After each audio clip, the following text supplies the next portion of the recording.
তাদের সকলকে ভালো রাখো, যারা হাজার ব্যস্ততার মাঝেও তোমার নাম স্মরণ করতে বলে না। হরে কৃষ্ণ।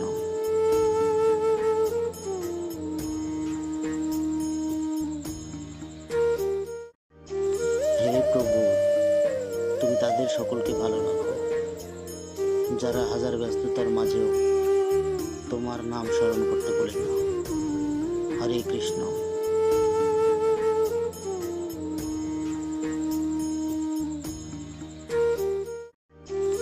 হে প্রভু, তুমি তাদের সকলকে ভালো রাখো, যারা হাজার ব্যস্ততার মাঝেও তোমার নাম স্মরণ করতে বলে না।